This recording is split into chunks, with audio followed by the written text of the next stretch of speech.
Once again to friend Sizwe, I want to welcome you to What They Do.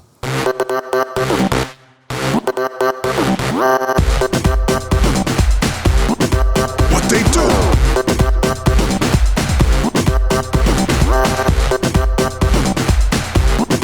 What They Do.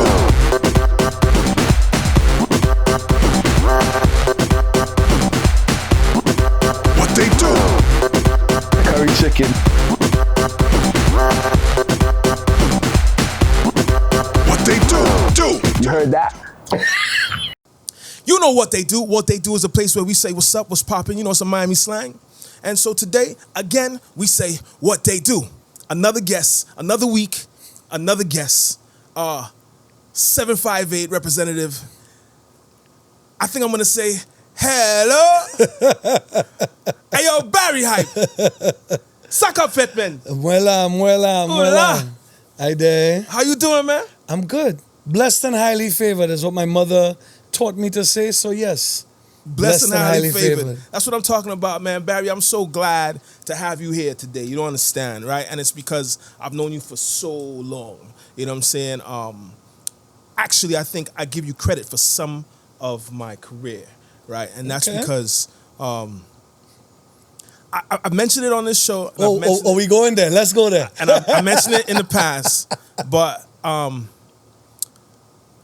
I remember having to talk to you about booking Ricky T for an interview when I was on the radio. And you told me, you asked me who I was, right? And I was like, sis, you see anything I sing soca? And you was like, I never heard of you, right? And you went on to say, and if I never heard of you, that means you ain't working hard enough, right? And really, like, I had never heard that. I thought I was doing pretty well. You know what I'm saying? But that piece of wisdom could have easily been taken as a sly or a diss, but I received it as there was more work to do, right? And so from then, I feel like I worked harder. So I just wanted to say thank you, and you're a part of what they do, how what they do got here. You're a part of that, because had maybe I not had that conversation, I still wouldn't be out here working. You know what I mean? My brother, it's good to see you. Yeah, man. Loving the setup, loving the vibe, loving the energy. What they do, for those of you who are not from where we reside, then what they do is a Miami slang. Love it. Yeah, what they do. Barrie, I understand. Well, let me. Je comprends que tu t'es allé à l'école in Montréal. Is that true? Is that French, sir? I don't know. Is that French? It is French. I am from St. Lucia. Yeah. Just like as my brother Teddyson John would say, I am from the beautiful island of St. Lucia. We don't speak French. But I asked you if you went to school in Montreal. I went to school 1 hour north of Montreal in Saint-Agathe-des-Monts. Okay. But in St. Lucia we speak patois, not Jamaican patois, but broken French Creole-esque. Okay. Yeah. But I did. I went to, that's 19. So, and you ain't get no French from Montreal, from outside of Montreal? But that was then. Okay. So you lost the French. C'est petit peu. Un petit peu. Okay, je comprends. Ouais. That's what's up. So, Barrie, I want to get into some things, right? And I think that you are uniquely qualified to have a discussion about music, right? And from a holistic perspective, right? So let's go over some of these qualifications so that the viewers could get to know that you know what you're talking about. Okay. Right? So, Hope so. You went to school in St. Lucia. You ended up in Canada. Well, I think you did Barbados too. So I did my primary school education in St. Lucia. Yeah. I then went to secondary school in Barbados from 1988 to 1993. Yeah. And then I then went to school in Laurentian College, which was 1 hour north of Montreal, in the Laurentian Mountains, where it's cold. Yeah. Everybody always told me that Toronto is cold, but Montreal is a different cold. Yeah. And when I looked at the weather, they always said subtract 5. Yeah. So where you are right now, whatever temperature it is in Montreal, automatically subtract 5. Yeah, so that's 5 degrees. very cold. Colder. Yeah. And I landed in January. I didn't start school in September. So real cool. Real cool. So Montreal, then down here in Orlando, Full Sail, Mm-hmm. Graduating, and then doing some internships, working on 135 The Beat. Mm-hmm. Big up Papa Keith. Big up Papa Keith, that's my guy. Yeah. You've worked in Cirque Soleil. You've done a few different things, and that's just through your bio. Mm-hmm. And then you found yourself DJing, producing sound behind the board, and then DJing for Rupee and many other artists, right? How are we doing there so far? You're good. I did started DJing before, or I would say I got very interested. Let's say I'm washing cars, and this car stereo and that car stereo, when I turn to the radio, the music is synced to the exact same place. However, I would put 2 cassettes, line them up together, and unpause together, and eventually at some point in time, one was playing faster than the other. And I'm like, well, how is that possible? I started them at exactly the same place. I remember getting, as a young man, I got a walkie-talkie, and so I remember, opening the back of it and just messing around. All of a sudden, I'm hearing a frequency that clearly I wasn't supposed to hear. Yeah. So I put it back together. So that was I was always interested in various components. I would see somebody on stage hosting an event and say, well, that's pretty cool. This is as a youngster. I would see a DJ, doing something here, and I'm like, well, what's that thing? Well, that's vinyl. Well, I have that at home because Mommy has a bunch of records from Kassav and Third World, at home. And then the transition is, the next shelf is a whole bunch of CDs, which Daddy had, which was, Beethoven Fifth Symphony.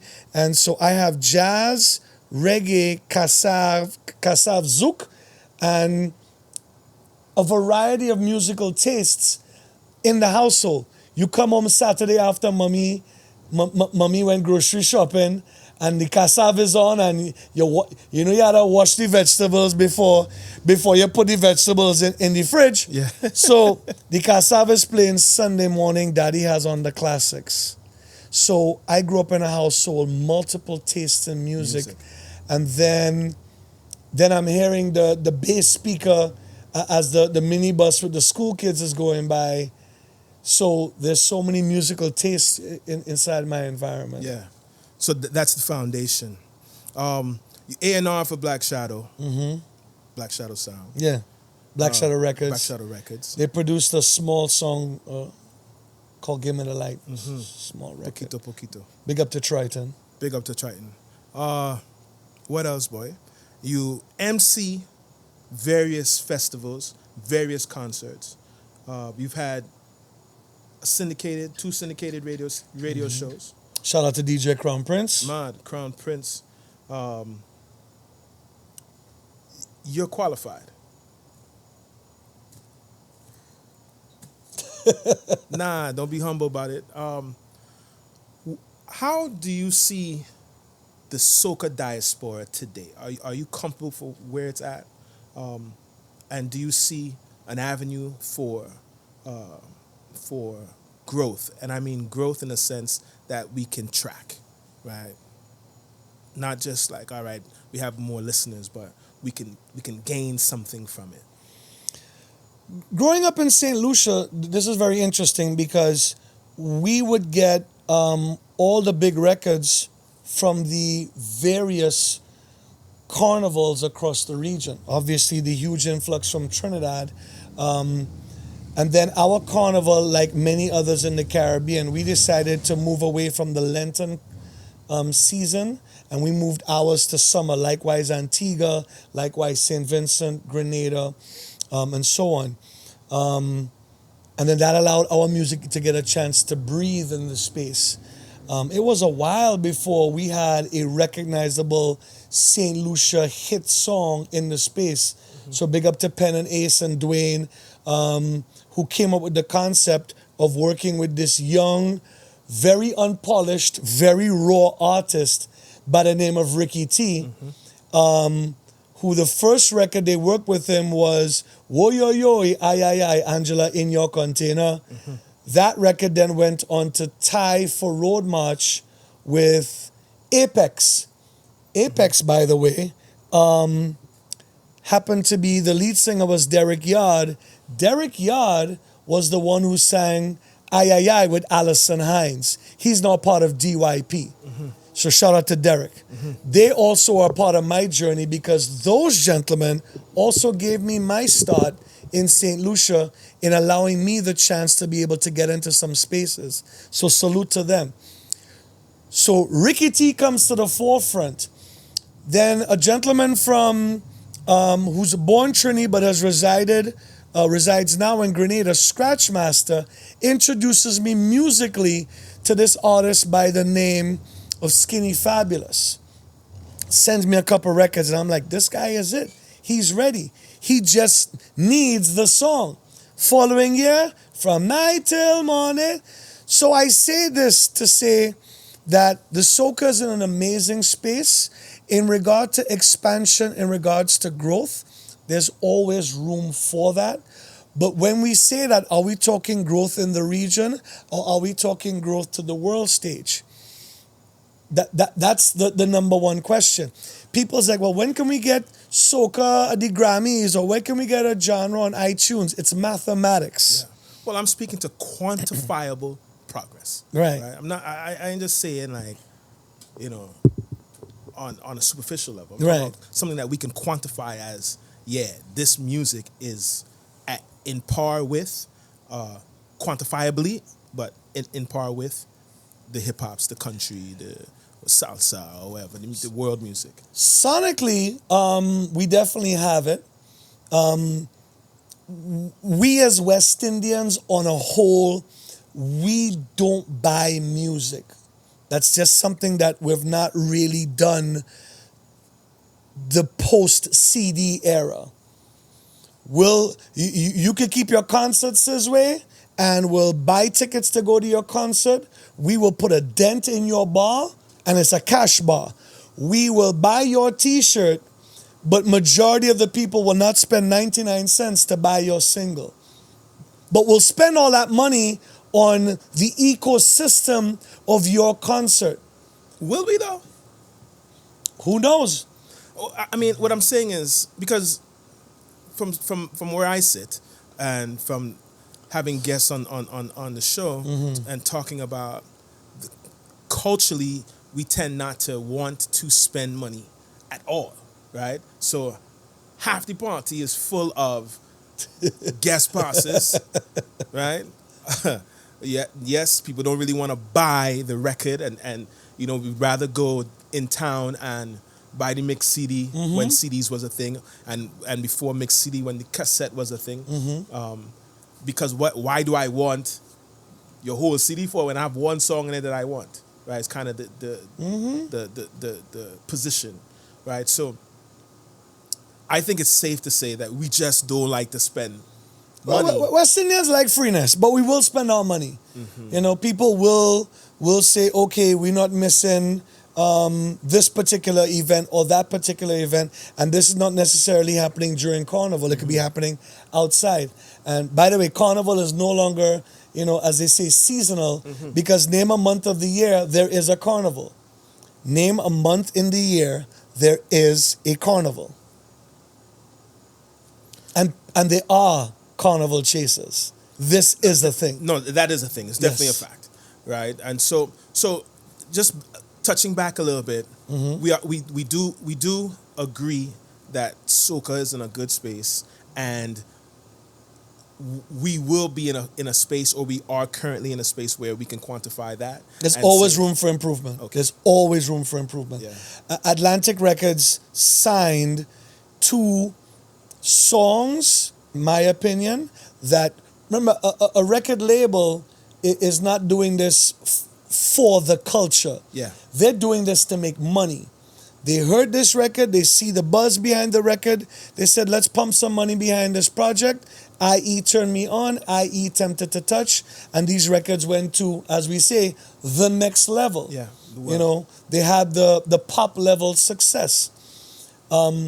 We really haven't had a record since those that have moved into that stratosphere. We've had a number of records that have done well, but not that level. You could include Who Let the Dogs Out.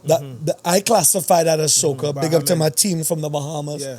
But we really haven't had it because labels are not signing like they used to. For obvious reasons, too. So we're not seeing it because labels are not signing like they used to, but have they really signed the Soca Act? They never signed soca. Right. They were signing records that they deemed that would do well in the space. Okay. It's soca amazing. Let's do something with that. They may have had the intention of signing soca, and they worked these two projects as amazing as they could. I'll definitely say I'd love to get the two gentlemen on here to give you more insight. That would be a banger to get their perspective. I think you interviewed Kevin already. I did. Yeah. That episode is not out yet. Yeah. But Coming soon. it is coming soon. Kevin did show me some love, and we had a great conversation, and I can't wait for that episode to come out. Barrie, Miami Carnival, right? Why is Miami Carnival so important to what we do in soca, right? Because I feel like Miami Carnival is not a sounding board, but a launching board for many artists, right? Like there are spaces where maybe people not making music for that specifically, but Miami Carnival is one of those things. It's part of a launching pad. Yeah. It's part of this is a spot where I need to work my record or work my product or shake a few hands and say, hey, I got something coming out, look out for it. Miami Carnival is important. Likewise, Labor Day is important, Eastern Parkway. Likewise, the name I think is now Toronto Carnival. Forever will be known as Caravana. Likewise, Notting Hill in the UK.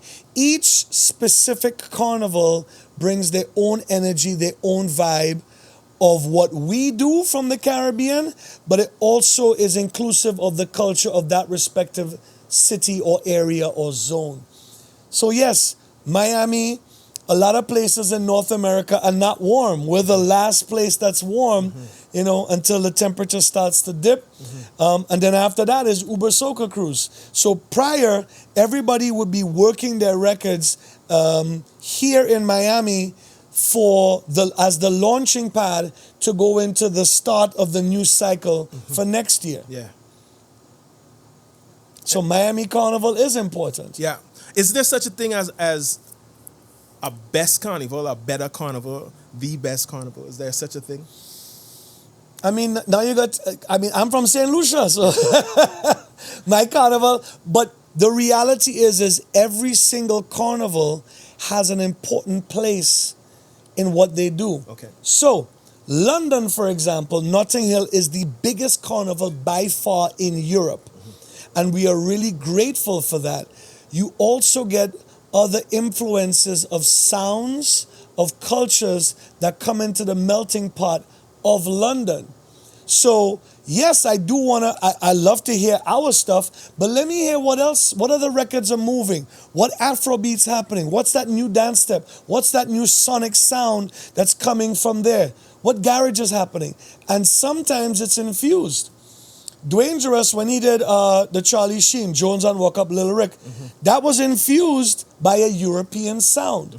So, yes, that is important. If you listen to a GBM Neutron, for example, you hear aspects of R&B and hip-hop sonically in what they do. They are from, they're Trini, obviously, but you can hear the sonics of it because they reside in New York City. There's some people who push back on that, right? And this idea that Carnival specifically should only be soca, right? And as you said, when you go to Notting Hill Carnival, you might get some Afro beats and you might get some other flavors, as you put it, right? You have a position, well, maybe your position is clear, that it's okay to involve other genres of music in the carnival. Not necessarily the parade, but let me take a couple steps back. Jamaica Carnival was just the other day. I love Jamaica Carnival because yes, they fully embrace soca, but when you go to Jamaica, guess what? Yes, I go get some roti. Yes, I go get some doubles, but I'm also gonna get jerk chicken. Yeah, well So it's Jamaica. naturally, sonically, I am also gonna get a taste of Jamaican music. I am gonna hear some dancehall. I am gonna hear some of the new stuff, but I'm also gonna get the records that we know and love as well. So do you say that it's nonsense, and depending on where you are, you should get some of that flavor, and anti this opinion that Carnival must be soca, and I don't care where it is, because that's some of the talk that's out there. Argument. If I go to Bahamas, John Canoe is a similar sound to soca, but if it's not soca, then I shouldn't play any John Canoe while I'm in the Bahamas. I should be able to play a couple of their records. I should be able to, and in the same way I play some of their records there, I should be able to go somewhere and say, hey, everybody, there's this sound that comes from the Bahamas. It's called John Canoe. Take a pre. I may then grab a Sizwe C a cappella, put that on a John Canoe rhythm, and play it alongside whatever it is that I'm doing. Or and I'm like, scrape or something. all of a sudden now, let's be inclusive. Let's not push people away. They were inclusive when they brought our culture into their neck of the woods. I'm not saying I'm looking for half of the day to be something else than soca. But if I go to Trinidad, I want to have some pilau. I want to have what's unique to your country. If I go to Barbados, I'm expecting to have some cuckoo and flying fish, a little chefette as well. If I go to Bahamas, guess what I want? I want some conch. So if I go to the UK, I would like a fish and chips as well, and I wouldn't mind a little bit. But yes, obviously, I am here to wave the flag for my culture, but I don't mind including them. And sometimes, wow, this is cool. I didn't think of doing this or doing that. And I may use sonically some of that in another record, which we already hear in soca and dancehall over the years, where we take an idea. In some instances, they may take a sample, or they may even take the lyrical content and do it in our way. So we've always been infusing for years. Sometimes people know, sometimes they don't. You make me wanna turn around, make me, hey. Isley Brothers. But big up Rupee, because that's one of the biggest songs in soca. Yeah. So you think inclusivity is better than exclusivity for the culture, for the culture's growth, for the culture's success and longevity? I think that we should always do what we do, because nobody else can do what we do nobody else is going to cook a better curry. Nobody else is going to cook a better cook-up rice, a better pilau, a better brown stew than us from the Caribbean. But there's nothing wrong in saying, you know what, hold on. You know what, hold on. He was diplomatic with that answer, brother. This pepper sauce from over here is not bad. Let's try this. Yeah. Now, I tend to agree with you. And I was only asking that question like that just to get your perspective, right? Like I had Cindy on, and Cindy is pro, right? Trinidad, Carnival, Mecca, soca, right? And I understand her perspective. And I'm not even going to say falter. I applaud her for saying that. I should only hear soca on the road in Trinidad, because that is the Mecca, and that is what you guys preach. That is what you guys bleed soca. When I go to Jamaica, I'm not going to expect the same narrative because I am now not in Trinidad. I am now in Jamaica. But the pushback, and not to stick on this subject because we have so much to talk about, right? But the pushback is the carnival that's in Jamaica is a Trinidad-style carnival. That's the pushback, right? As are most carnivals. Right? And so the position of some of the arguments is that it don't matter. It doesn't matter whether or not it's in Jamaica or St. Lucia or Trinidad or Canada. It's carnival and it's Trinidadian style. Yeah, we can maybe hear one or two songs, but don't get things tied up. Don't mess around. Mm-hmm. Yeah. I hear you. Mm-hmm. Barrie. Yes, sir. I had Moto on, right? Moto there. Fantastic interview. He debuted one of his singles on the show. And I asked him if he is responsible for bringing the Denry segment vibe to the masses, right? And he very nicely said he's one of the guys who's responsible. Would you agree? Yes, he's one of the guys. Mm-hmm. I actually had an interview with a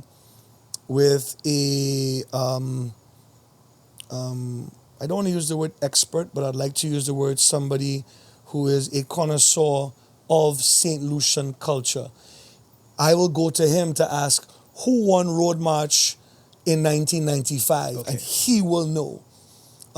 So I did an interview on his morning show in St. Lucia with himself and DJ Iowa. Shout out to the team down there. And extremely important, I asked that question. He said, he is part of that team that brought it.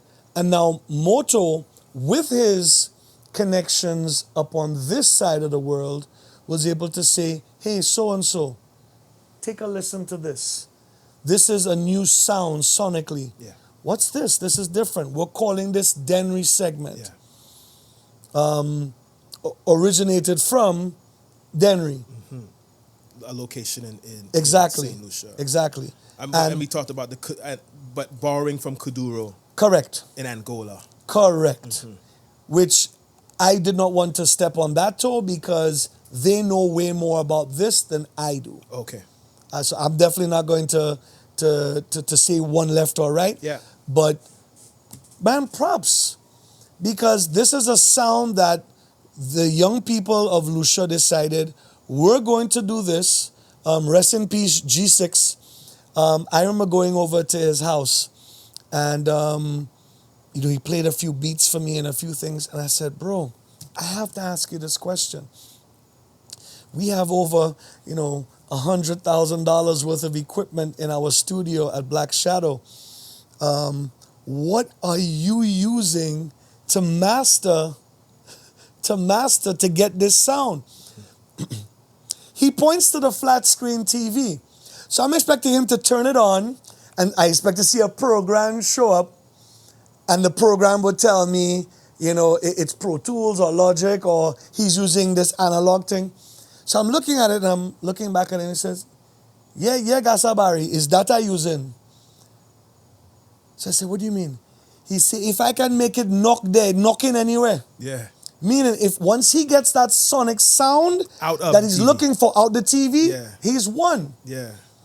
Which takes me back to Full Sail, one of the best mix and mastering engineers of his time came to lecture at the school. And a number of students were asking him questions. And I said, sir, in the studio that I've worked in has a pair of NS10s and has these particular speakers. Are there any other speakers that you have a preference when you go to mix and master? And he said, yes. I go and buy a $12, it might be $15 now, Radio Shack clock radio. So I said, okay. He says, yeah.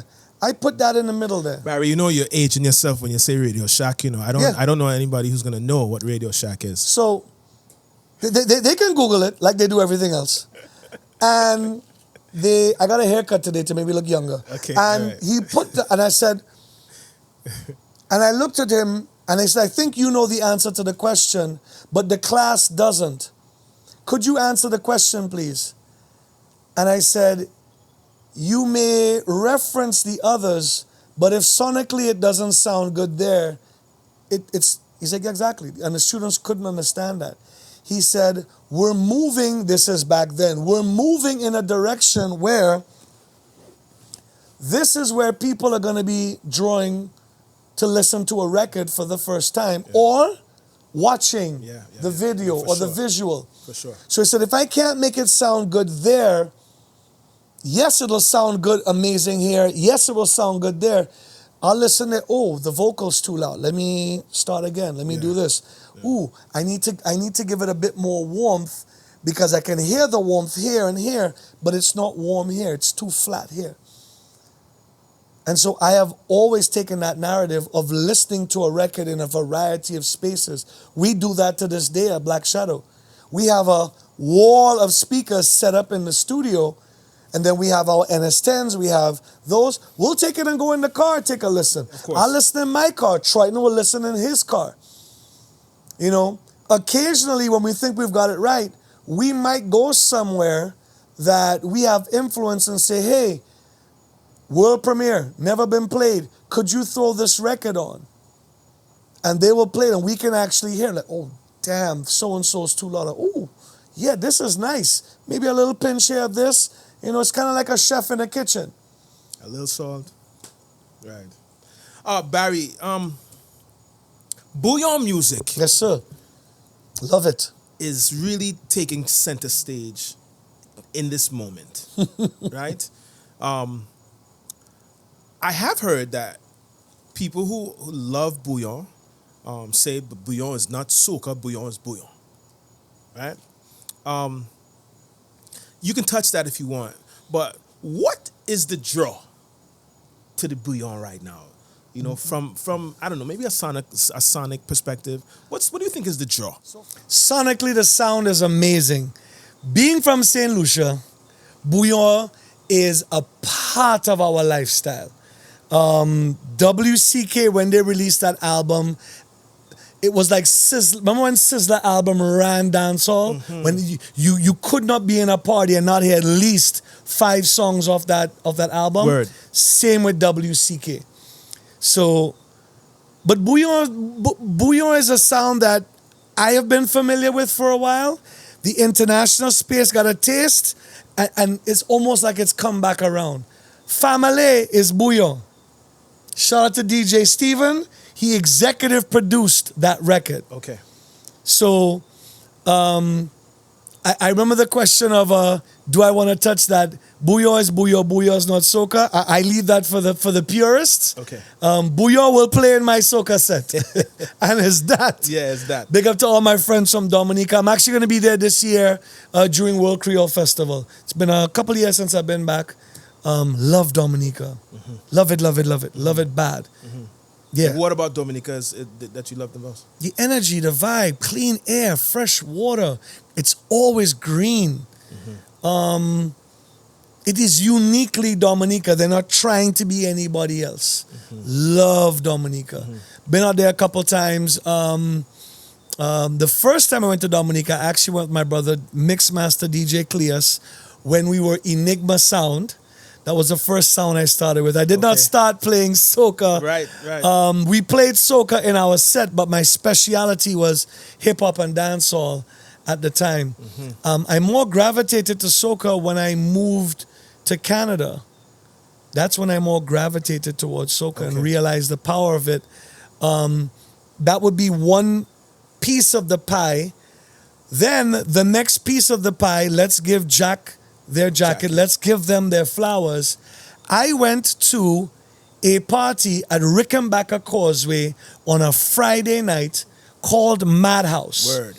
And I have never seen somebody do what Giselle the Wasi one and Eternal Vibes did. I'm like, yo, because I like sound system culture.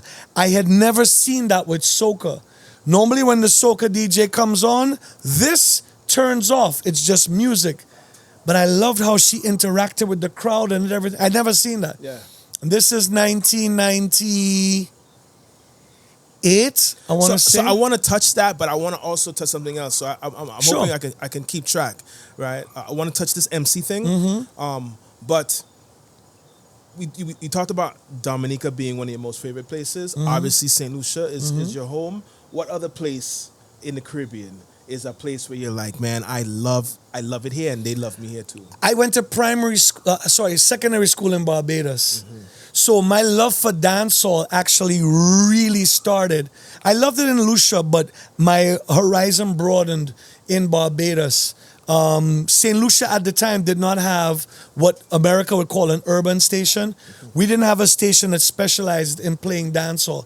They'll play a couple records as a segment, but they wouldn't play it like for an hour or 2 hours. Like that wouldn't happen at all. My first dancehall concert I went to was in Barbados. Barbados, when I was there, had 3 record stores that I knew of. St. Lucia didn't even have one. Or if we did, I wasn't aware of it. Okay. So I would buy records, 45s, 12-inch vinyl, and bring them home to make sure that our guys was up to date on the music. Wow. That's a big thing. So Yeah. So Barbados. Barbados is one. Love Trinidad. There's not one island that I can say I don't like. Okay. There might be a person or two that, tick me off and I don't like you, but I cannot let one person be a representation of an entire island. That doesn't make sense to me. But you're pretty much very even keel. Like I've never seen you in this I don't know, maybe 16 years of me knowing you. I've never seen you. It's gone. I've never seen you kind of out of character, right? You're pretty much very even Steven and about business, and I think that's a characteristic that. Yeah, somebody will piss me off. Yeah. I try to not let that be in the public eye, but I'm human like anybody else. Yeah, I bleed blood. Yeah, I like good food. Yeah, I like to wine on a bamsi just like you. You know. Wait. Now we're limited to one bamsi, but it's all good. You know what I mean? Now, but I love our culture just as much as you do. Yeah.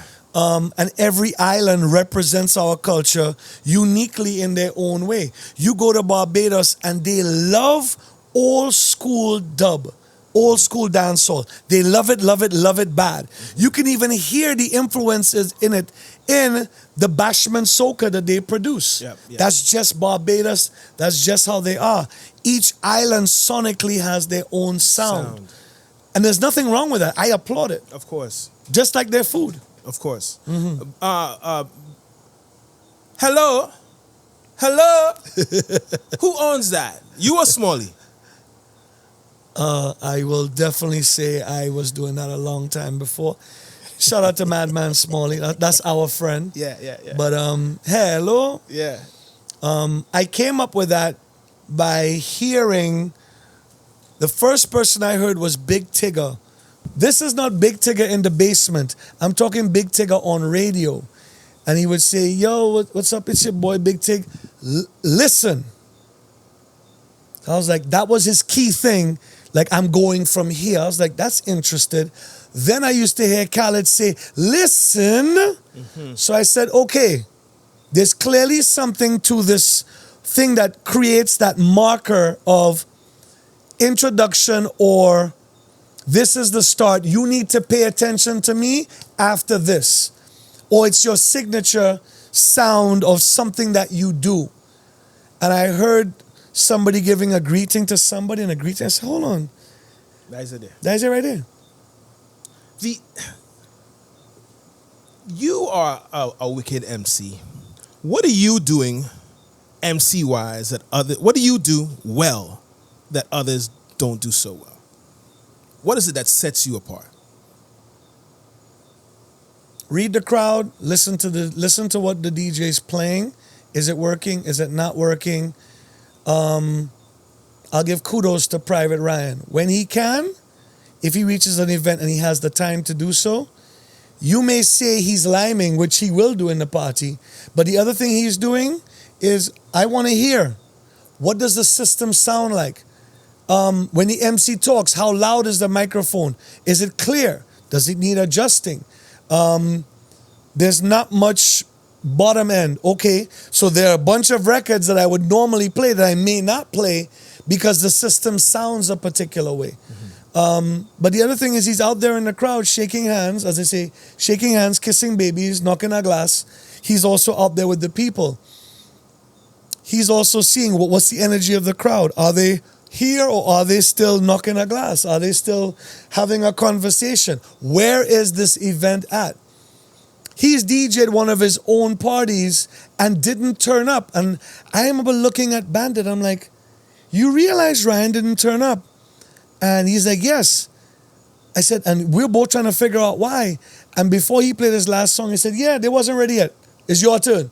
And it's his party, but he knew sonically, holistically, the vibe just wasn't there. Okay, now it's ripe. Now go. He knew that it wasn't about him, that it's about the event, and it's about the people. Exactly. So I've taken that from him. I've taken lots of things from lots of people and kind of studied. Another MC who I will say to this day, even if it's this small, I learned something from is Tony. Tony Cross, now Tony X. I will learn something from him. Another person who I pay attention to, and get well soon, my brother, get well soon, is Back to Basics. I will see how he plays. And I'm like, why is Cardo going there? Now it makes sense 5 songs later of what it was he was setting up. So I pay attention to a lot of different things in the space. One of the best duos that I know is Jester and Kid Cut in Toronto. Kid Cut will be out there in front and he makes a speech. He didn't even look back at Jester. And that record comes on time, on cue. I mean, when you're working together with somebody. I was going to ask you, is that the relationship? Is that so, like... That's where it's at. That's years of... That's when you know somebody, better than most. Yeah. You tour with Rupee as his road DJ. And again, we talked about MCing. The things that you do, out of them all, what are you the best at? And what is your favorite thing to do? Right? DJ, play for an artist, MC, host, all these. What is it that you love to do? It's a good question. I think it depends on the event as well, or what's happening. I had the privilege, was it last weekend or weekend before, where I was on the road with Skinny Fabulous purely as his road manager. Management wasn't available. They had a prior engagement. So they asked me to fill in. I went to St. Thomas. He did Juve and he performed on the main stage. And then Saturday morning, we flew to Jamaica. He had a performance in the countryside, which was amazing. It was a Juve style party. So Eternal Vibes DJ'd for Skinny at the Juve in St. Thomas. He performed with the band for the concert. And then his actual... Eternal and Rigo are his DJs. Rigo played for him in Jamaica. Okay. And that was a vibe. I enjoyed that. Do I always enjoy when the artist is when the artists are artisting? Let's be in the lobby for 8 o'clock. Tell them 6:30 or 6:45. Don't let 7 o'clock and you're in the room. Yeah. But no, I enjoy all aspects of it. Some of it does come with more challenges than others, but I wouldn't trade it for anything. I wouldn't trade the memories that I've had being on the road with Rupee, going to places where English is not the first language, and somebody's coming up to Rupee and is pouring out their heart. The language barrier is there, but the communication barrier is not. We have a linguist to tell us what they're saying, but we understand everything, if that makes sense. Yeah, it makes sense, of course. A person you need on this show is Walshy. Yeah, well, Walsh, I've been in contact with him. He's a busy guy, but he said that he for sure will come and do this. Yeah, absolutely. So I can't wait to have him. Speaking of Walsh, I think he is also one epic Wealth of knowledge. MC. Yes. Like this dude. That's somebody who else I learned from. A gift, my friend. Yeah. The ability to communicate. The ability to communicate is what this skill set is. And then the ability to, as Walsh would say, I got this record that if I play, the place is going to turn up. And then I got this record that you don't expect me to play, and I'm going to make you love it and have a good time with it. Yeah. That's a skill selector. But the MC as well is the one that, you know, keeps the crowd, in sync. If you're an aspiring MC and you want to learn, follow Walshy, follow Tony X, follow from Trinidad. I'm drawing a blank. There's a couple people that you need to follow. But don't follow them. Study what they do. Major Penny, my apologies. I'm not catching back your name. And Patrick, don't do what they do. Understand the science of what they do and apply yours. Another good MC is Trevlin. Wicked MC. Listen to Trevlin on the radio. Another good MC, he's an artist, Shal Marshall. You know, there's a bunch of people who do this and do this very well and tour. Another good MC / Master of Ceremony, the two are not the same. Master of Ceremony and Hype Man are not the same. It's two separate disciplines. And excellent at both, Dr. J. So, another amazing Master of Ceremony is Martin J from the UK. I can go down the list. But it is a skill set. And understanding the strength of both. Because you can be a really awesome Master of Ceremony, but I give you the mic and say hype the crowd, and you might do your thing, and then Tony comes on after you and doesn't even go here. Tony starts here, and all of a sudden he has the crowd right here in his hand. And that's not a slight. It's two different disciplines. Another very good Master of Ceremony is JW, Jason Williams, Mr. Palance. He is one that's good at.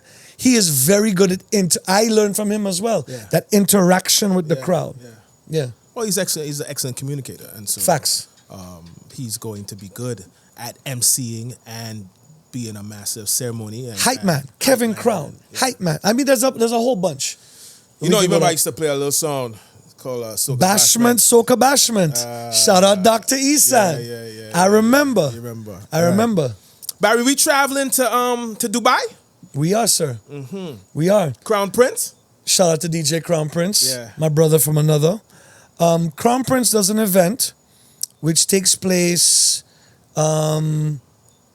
Thanksgiving weekend going into that first weekend in December. It's called Seasons Dubai. Crown Prince used to keep a Seasons party series over here. He has now transported that to Dubai. Shout out to Crown Prince. I'm usually there every year that I can. This year I won't be at Seasons because this year Crown Prince and I are doing a New Year's Eve party in Dubai. Man. Dubai is on most people's bucket lists, but every New Year's Eve we see it on social media or we're watching TV and we see those fireworks. So this year, Crown Prince and I were doing a New Year's Eve party together. And then Crown Prince does this event on the 1st of January, which is a pool party style event. You know, we kick off in the afternoon because you had to recover from the night before. If you want to get wet, you can, but it's a pool party style, afternoon to evening time. And we're also including a number of things as well, including going to the desert, including going up to the top of the Burj, tallest building in the world, including going to Abu Dhabi. So we're going to include a couple things. We're going to give time so you can go and do your own thing as well. You might want to go to the Dubai Mall. If you've ever done scuba diving, they have their own scuba thing where you can go down. They also have a downhill ski slope if you're into that. There's lots of things going on in that space, and there's lots going on in Dubai. So put that in your calendar. I think I'm coming. December Pause. 31st. I think. I think. I think. COMING. Yeah. I think we're gonna go. Mark it down your calendar. Yeah, man. We will have information in regards to booking the package where you book the New Year's Eve. It'll include the parties and everything else. We have a concierge service who will be taking care of that for us. So that way you could book your package. Highly recommend, if you're making the decision to come to Dubai, I'll say a pause for you. If you're making the decision to go to Dubai, this is what you need to do. Book your hotel now. Because the longer you wait, that will skyrocket. Your flights will vary and start to climb like they do for Carnival. They climb as it comes, closer to the date. But hotel, grab it early. Grab it early. So that's something that we should be looking at right now. Yes. I want to get a little personal with you, just a little bit, because I miss him, right? We've lost a couple people in the Soca fraternity. And very good people too. One in particular is Ricardo Drew. Yeah. Do you remember where you were when you heard the news? Yes. I could tell you exactly where I was, exactly what happened. Prior to the news, I was actually watching Patrice Roberts live. She was on Slam. On the radio. All smiles, good spirit. She was releasing her record, her Power Soca record. She was really in good energy, and she was on the air. And I caught most of it. Then I went and took a shower. As I came out the shower, I saw a bunch of missed calls on my phone. As I was about to check, Red Rat called me. I said, yo, Rat, what's good? He said, well, judging by the tone of your voice, it's not true. I said, what's not true? So you never hear? I said, no. Then he told me. I said, hold on.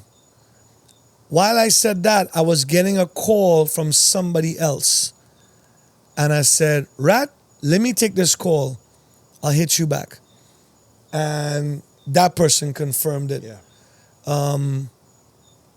But I still had to call Dollar Sham, who said 3 words, if any, and it wasn't the words. The tone told me it was 1,000% true.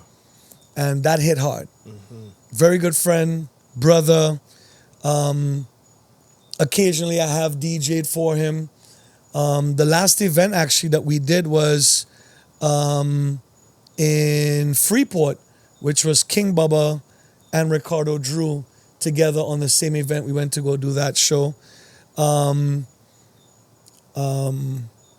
So many fun memories. One of them was Tornado. He let me hear the record long before it was released. And I said, Drew, I'm playing in Martinique. This was still pandemic times where you had to have 9 million tests for COVID. And anyway, flew to St. Martin, went from the Dutch side, French side, did the things, went into Martinique, good to go. And I did this party. And I asked a friend of mine, yo, please record this. That afternoon, I asked Drew, can I world premiere this record? Absolutely. Now, usually I'm not that one who has the phone, and I can't do both. Yeah. So I asked him to record it. And afterwards, he sent me the videos. That night, I sent them to Drew. And he literally said, bro, I have tears in my eyes. You went to an island where English is not the first language, and they got it. The record is not out. The mix was decent, but it wasn't the final mix. Wasn't ready, but it worked. And I had the privilege of world premiering one of my favorites. Crown Prince was the one who did the clap intro to Vagabond and Professional. I remember when Crown Prince, I'm in a group chat with a few of us, and Crown Prince put his clap edit in the group chat, and Private Ryan said, you just made this a smash hit. Good brother. Yeah, good brother. Good friend. Yeah. Good spirit. Good energy. Yeah. Miss him, man. We lost one there. You know, I remember I got a call at work, and which is nobody calls me at work. You know, Right. only if you really know me, you have access to me at work. They call work or they call your cell? Work. Oh, wow. I don't even have that number. Yeah. And I was like, what? And then my next call was to you. Do you remember that? Right? I called you, and I cry all type of thing. I just couldn't believe it. You know what I'm saying? And I don't know why I brought it up here today, but I know that he's a friend of ours. Yeah. And Very good friend of ours. Thank you. And yeah, boy, I miss him. We lost another soldier as well. Rest in peace, Mr. Wow. Mr. Soca Viver. Soca Viver. Marlon. Yeah. Speaking of Marlon, you were attached to Soca Viver, to Mix 96, and you played there for a very long time on Mix. I started on rhythms, then I went to Mix, and then I started touring a lot. And the one brother that we also was on Mix the same time as me, Steelyback. Steelyback used to have that Road to Madhouse. Yeah. And Glamour. Cheese and peace. Yeah, Glamour. I met Glamour when he was with Excalibur. Glamour bust me, you know. Glamour was the first DJ. I say bust me as if I ain't really nobody, but Glamour. I remember Glamour. I sent in Glamour. I think it was Wine on You. Right? I think it was Wine on You. And Glamour was like, yo, this mad. I'm going to play it on Mix. And them days I used to work in the jail, right? As a correction officer. And he said, what time is your break? And in those days, I could only take half hour, right? He said, all right. So I went to the car, and as I got in the car, he playing it. And he played it over and over and over. For the whole half hour. Right, and then he was talking to me on the Sizwe, if you're outside, and then I ended up staying in the car for an hour, and he played the record. Wow. For an hour. How'd your boss feel about that? Well, they were calling me on the radio, you know, Officer Collins, Mr. 20, but Glamour, somebody that I good brother, a great good friend, deal of gratitude to. Good brother, good friend. Being on the radio, underground radio specifically, used to be very important, I think, to understand where the people are. You know how many records Walshy and Giselle broke on radio? Like, let's be very clear. Yeah. And Walshy broke a lot of records on Mix 96, made a lot of people familiar with records. And Walshy, as soon as Walshy's show was done, I was then on rhythms. So Walshy would literally get to his car and because I'm like, yo, I got this record, but I need you to world premiere it. That's what's up. Yeah. What tool do we have now for DJs and for artists to use? TikTok. Instagram. Radio is still important, but in some places it's not as important as it used to be. Yeah. Team Soca streams live. Yeah. I would love if we could say, hey, yo, so and so, this station's coming back and that station's coming back. It would be, but yeah, these are the new platforms. The social media, and give them their credit. The first time I heard Dancer was not on. Big up my guy, classic. It was not my email inbox. Yeah. It was not being in a fete. My wife sent me this link on TikTok. You know this song? And I'm like, no.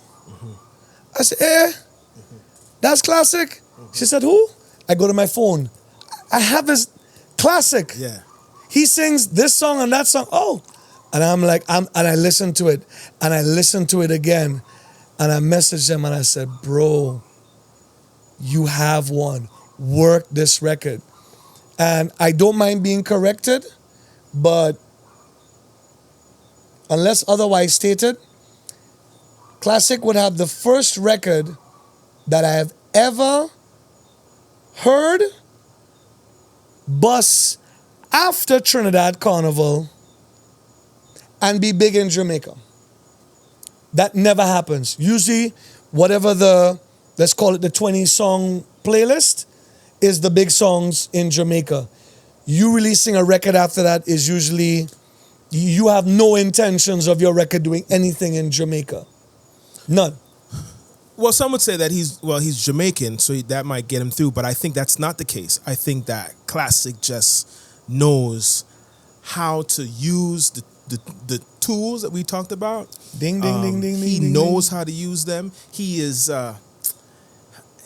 there's a word for this, it's slipping me maybe because we're on the show, but he's focused on the work that it takes, right? He was in Jamaica for Carnival. He was there in Jamaica, and he's just, man, I love Classic. I think Classic dude. Is like, Humble too. That dude, there's no question that he is going to go at least. Destined for greatness. Come on. His song, That Dancer, got 1 million records, got 1 million views and counting, right? And this is maybe in 2 months. We're not talking no long time. Correct. Right?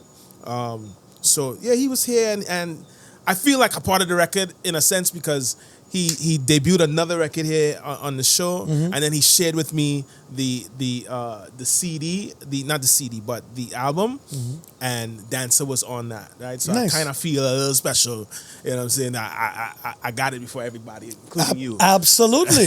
Absolutely. You know what I'm saying? So I love it. Big up to Classic, man. What in your, because you're attached to many artists, right? You named a few. We can name them again: Rupee, Skinny, Ricky T. There's just, that list is long. What in your, if you were to assess the artists today, like how you assessed me, right? What would you say is missing or what they're not doing? The younger generation is doing what they do. What they do? They're doing what they do. They're contributing into the space as they know best. This is their time. They're writing what they are experiencing or what their friends are experiencing. In some instances, they're just in a little guidance. But big up to the younger generation. Big up to the seniors in the game who are giving the youths not just advice, but giving them a chance. Kes gave Nyla her shot by doing the record workout and also taking her on the road. Look at this next generation of hits, which was full blown. Kes has done shows with them. They're doing shows on their own. Patrice is doing shows with them as well. With 18 Band. Marshall did shows with them throughout the season. So the elder statesmen and women are doing their part as well. Younger artists, just be aware that we are watching, we're paying attention. Some people, unfortunately, their communication skills are not the best. So when they approach a younger artist, they may do it with their chest high and no, have a conversation with them and say, brother, I rate your skill. Your rapping ability, your whatever ability is good. However, if you want to make it big, you need this platform, which is radio, or you need this platform. Or, you know what, your energy is this. Your dress code should reflect that. If you're trying to be a pretty boy, why are you dressing scruffy? Fulfill the role of pretty boy. If you're coming from the streets, be you is what I say, but knows what come with being you. So sometimes a manager might say, let's take this down a little bit, or let's accentuate this. A good manager has a plan for you that they see not just weeks or months down the road, but years. That's what's up, Barry. I also want to touch. I think it's a tired conversation, although I do think it's. I haven't. This is what I'll say. I haven't had a really good answer. Right? Is it time to let go of the soca mafia talk, or is it still? Is it really a thing, and it needs to be addressed? Soca mafia. Now it's okay. Let me put it to you like this. Yeah. Maybe some people are being or not being heard the way that they think they should be. Some people have agendas and you may not be a part of that. So if you call that mafia, then it is what it is.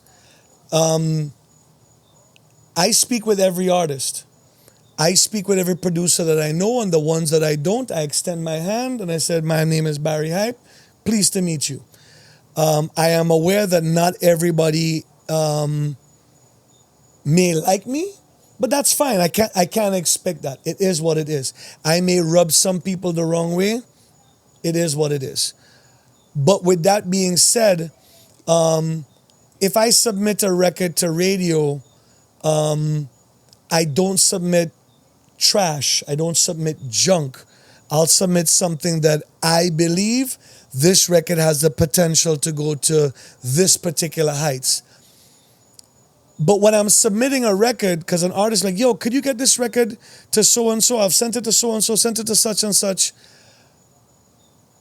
But you're an artist who has bad energy. So now you're asking me to co-sign you when you're on social media. Boy, I can't stand that station. They doesn't play this artist or that artist. Bro, understand what it is that you're doing. You're closing the door yourself. They don't even need to close the door For you. or on you. So be humble, but also see where the music is that year. So if it's a groovy year, which we've experienced for a good few years in Trinidad, where there was only 1 or 2 power records, would it be nice to have a few more? Yes. But the industry has basically said, you know what? We're not really messing with power specific to Trinidad. We're not really messing with power. So, yes, I could submit your power record, but unless you have that home run guaranteed 10 out of 10, they're probably not going to mess with it because they're messing with groovy. Not saying your record isn't good, just saying that it's not the right time. You might be lucky. Stiffy had a record that he released for Crop Over 1 year. And the record played. It was a good song. However, the following year, another record was released and Stiffy's record mixed perfectly with it. To the point where if you were not from Barbados and you were not up on your soca, you thought that record was released that year. Inches, Jiggle It, Jiggle It, Jiggle It. That record bust the following year. The record came out this year, did nothing, and the following year the record exploded. Kerwin Dubois released Music Farm, which collab with Shal, and released 2 days. James E.P. told me this story. Well, Music Farm took off. 2 days, took a whole year, came back around, and then was big. Wow. It's music. Yeah. You know? To James E.P. We have a very good relationship, and I'm glad that he's in my corner. Barry. Yes, sir. By the way, I went to sound engineering school. He didn't answer the question. What was the question? Oh, yeah, the question was... So is there a soca mafia? Yeah. I will say no, there's not a soca mafia. Do people have their agendas? Yes. But I won't say that there is a soca mafia where this station is not playing your record because they probably already have a rotation of songs and this is what we're working with. Do some people not work with people outside their circle? Yes. Unless you're literally hotter than, like, who's this? Wait, what was this? Oh, this is a rhythm? Okay, we need to get on that rhythm. Yeah. There's some people who just operate like that. Yeah. But to say an actual mafia, Moto said, if it is a hit, it is a hit. And nobody can stop that hit. correct. Yeah. Yeah, if it's a hit, it's a hit. It's a hit. It's a hit. It's a hit. Is it the mister? Is it? Uchekli? Check Lee. Barry, I want to say thank you, my brother. Thank you for having me. No, thank you for, you see a hat that says loyal to Soca, right? And I think that from the time that I met you to today, you've been bleeding Soca, right? You are a representative, an ambassador to Soca and to the culture, right? Acknowledging that our culture is more than just a place, right? But it's a group, a mass of people that exude a certain type of love, a certain type of understanding, right? And there really isn't no other group of people I find that that have that type of love, right? And so you have added to the glory I find of what it is that we have today. And as it relates to me specifically, you've helped motivate me. You have protected me in certain senses, right? Like when I've been on stage and maybe I'm not getting the right treatment, right? And you have been there to not protect, but defend. Maybe that's a more appropriate word. Me in numerous occasions, and I absolutely appreciate you for that, right? You've been there when I've tried to when I've done events, and when we launched the band and all type of different things, and there to support. And so I know that's not unique to me, that you do that with many people, right? And so on behalf of them, if I can and if I may, and myself, I want to say thank you, my brother. Thank you for coming to the show of what they do. I think this was informative. I think that we talked about a lot of things, and there's still things more to talk about. More things to talk about. We'll do that later on another time. So maybe you'll come back and we could touch some other things. Right? But bro, I really appreciate this platform. There are going to be more amazing guests to grace this. Thank you for having this, because this is necessary. Ask the tough questions as well. And I appreciate you asking, Soca Mafia is not an easy question. Some people will dance that question. Some people will give their opinion. Some people give the opinion that they think the people want to hear. But ask the tough questions. And I'll do what I can to get more people to come here and give their story. But we appreciate your energy, your vibe. Not just you, but your team as well. Thank you. Which is very important. What they do. What they do. Well, that was Barrie Hype, and I just want to say thank you for listening, watching, no matter where you are. You can go ahead and hit that like, subscribe. That really helps the algorithm and puts us in front of many other people, right? So on behalf of myself, the team, Barrie Hype, we say what they do. What they do. What they do. I still can't get that laugh.